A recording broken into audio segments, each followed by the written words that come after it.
Hi, this is Greg. Look for my book, The Agile Brand, on Amazon or on my website at theagile.world. Hi, this is Greg Kihlstrom, and you're listening to the Agile World podcast.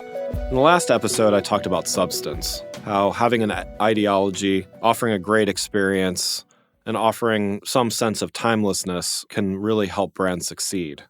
So let's talk about focus. I've been a consultant for a while, and one of the questions that I always ask a potential client or a new client is who your audience is. It's something that's key to really understanding them. While most of them have research and personas and all sorts of things created, more times than I care to admit, my clients have, some of my clients at least have said, well, our audience is kind of everyone. And there's a problem with this. If your focus is on everyone, it really can't be on anyone in particular. By having this lack of focus, it makes it difficult to really know, what you should say, what you shouldn't say, what types of choices you should make. An example that I often go to for this is Apple.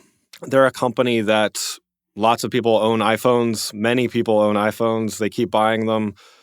Apple would say that they probably want everyone who can to buy an iPhone, and yet their marketing and their advertising is actually pretty focused. It's not necessarily focused on a specific demographic, but it's focused on a consumer that wants a specific type of experience. They want simplicity. They want a great user experience. They want all of those things that Apple not only promises, but often delivers.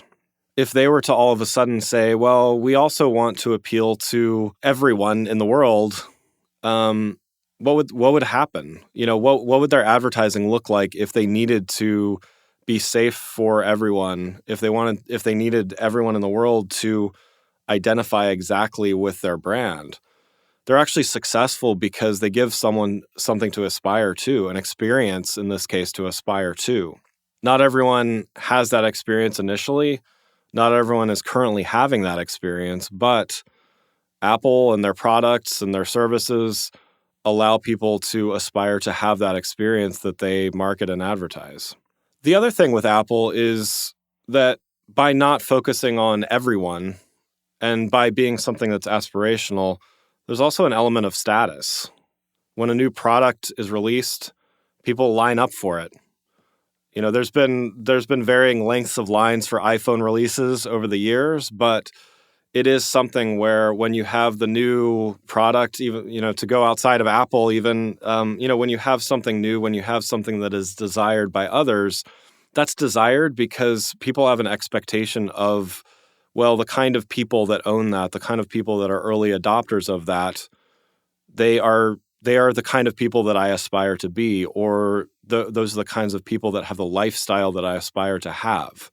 That focus allows us to allow other people to focus on an aspiration.